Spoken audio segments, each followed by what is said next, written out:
You're listening to the Profit Connections podcast. Entrepreneurs and franchise owners, you'll want to tune in. If you're looking to create a rock-solid business, sick of being stuck on the plateau, and ready to kick it up more than just a notch, you're in the right place. I'm your host, Sharon Galuzzo, and I believe in unleashing your full potential to create resilient, successful businesses that in turn make significant positive impacts in our world. Welcome to the Profit Connections podcast. Welcome to the Profit Connections podcast. We are so excited. You know, I'm excited every single time I turn on my microphone. I think that is like my spirit animal. I think a microphone must be my spirit animal because we are here with Alicia Moore, and you are going to just get so much value out of what she has to share with us today. She's coming at us from multiple perspectives, from where you are, where she's been, and creating the future for our young people. So I am so excited, and I am going to give Alicia the floor so that she can more adequately introduce herself. Alicia, go ahead. Hi, Sharon. Thank you so much for having me on the show. I'm super excited to be here. My background, I've worked in the Silicon Valley with pre-money through billion-dollar plus companies, helping people, teams, companies, and boards of directors set and achieve strategic goals and succeed. And I'm now starting my own company. So I've now got a little bit of experience in the entrepreneurial sort of startup world from a different lens as well. And so that's my background. Awesome. And tell us a little bit about your other side. I want people to get the full picture of you. We're going to talk about business ownership and that stuff. And I want them to hear about crushing it in college. Okay. Well, so as I said, you know, my background, I started out in the legal lane and then took over HR functions and then corporate business development functions. And I managed teams from M&A, integrating them, all of those sort of things. A lot of it had to do with pivots, either for personal people, you know, for people that are either pivoting in or pivoting up or, you know, changing the dynamics of their career, all the way through, you know, businesses doing the same. And I've expanded my lane now to college kids, because that's when they're stepping into their independence. And many of the tools that we bring to bear to sort of assess and analyze, help people work their way through the challenges that they have later in their career, they could forestall some of it if they had those tools on the front end. I love that. Yes. Just speaking my language. It's like, you know, you don't have to reinvent the wheel. But we've been there. We know, like, let's give them a little step up, a little step in, and not just college students. It's people who want to start businesses, who are transitioning out of corporate, who come into some money or come into some passion, and they now want to have this new thing that they're doing. And they think they got to figure it out for themselves, that, you know, pull myself up by my bootstraps. And wow. Yeah. Talk about that. Like, what's that mentality of I have to do it myself? Like, what's the better path?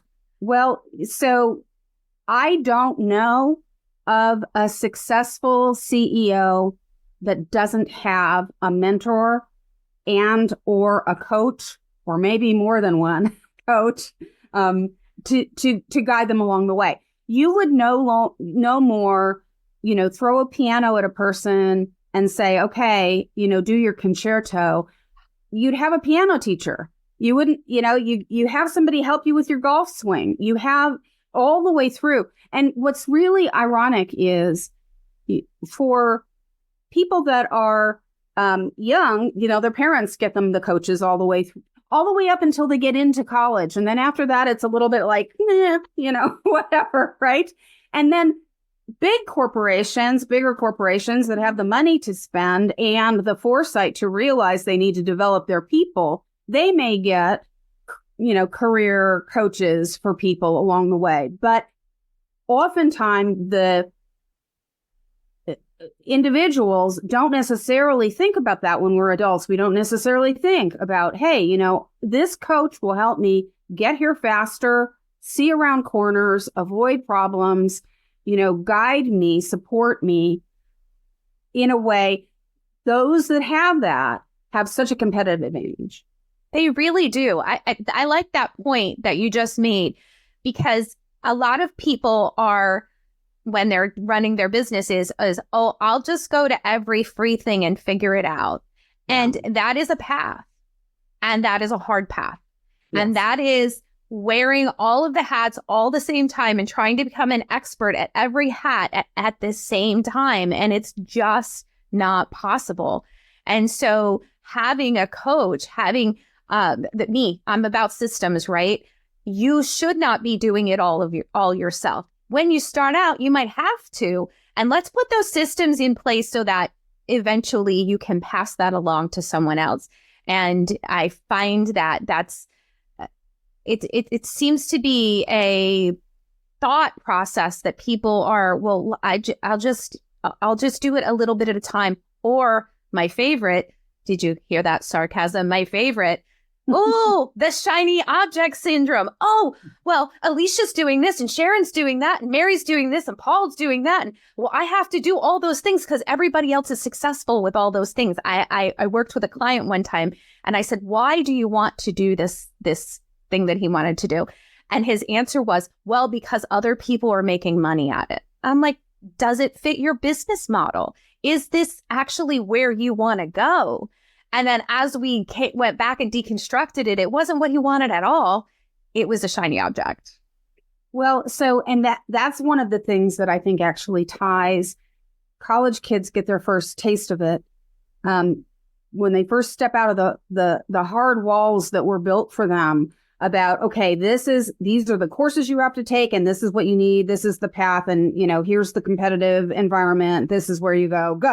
Right. And then the high performers go when they get to the end. Then they go to college and all of a sudden there is this plethora of choices. It isn't that clear cut. And how you spend your time, how you choose your path, how intentionally you are about how you approach this is so important to accelerate to that end goal. And one of the things that I always laugh about, I laugh about it for me too, because it's so easy to get caught up into, so many choices. What should I do? And it becomes for entrepreneurs, for college kids, for entrepreneurs, and for people even in the middle of their career, there are so many paths and so many choices to make. And if you don't have a clear North Star about where you want to go, then you don't have that measuring stick to say there are many paths up the mountain.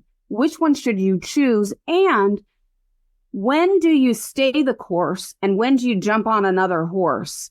That kind of, those kind of decisions, if you don't have a framework to make those decisions, to assess them, to look at them after the fact, then, you can really easily just fall into a spin, and so much wasted effort and so much wasted precious time, right, gets lost. I am 100% behind you with that North Star.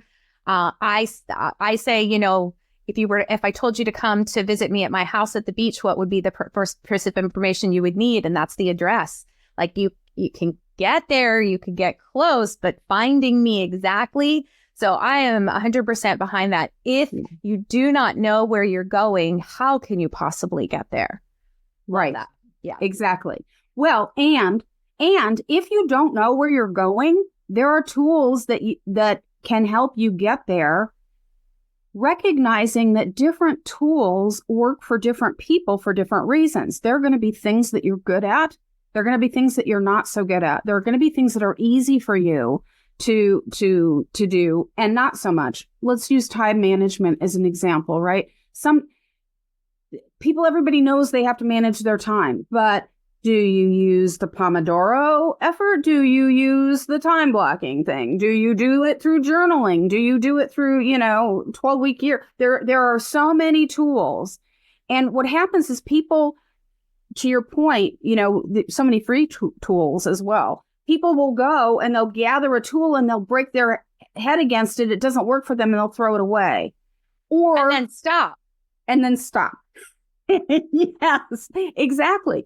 So having clarity around yourself first, and notionally what you want. If you don't know what your North Star is, then there are things that you can do to make progress moving forward that acquire skills that you will use regardless of what your North Star is. Are you a good communicator? Are you good at organizing? How clear are you about what you don't want? So you cut those things out ruthlessly, right? Do you have a decision-making matrix? What is it that you use for that? And all of that also values where are you in the phase of your business and what it needs next. If you don't know what the North Star is, then what it needs next is going to be funding. Yeah. Finding funding, and how you spend your money. Yeah. Right? For a startup, that's going to be where it is. For a college kid, it's going to be time. Right. Time. And how do I use my time?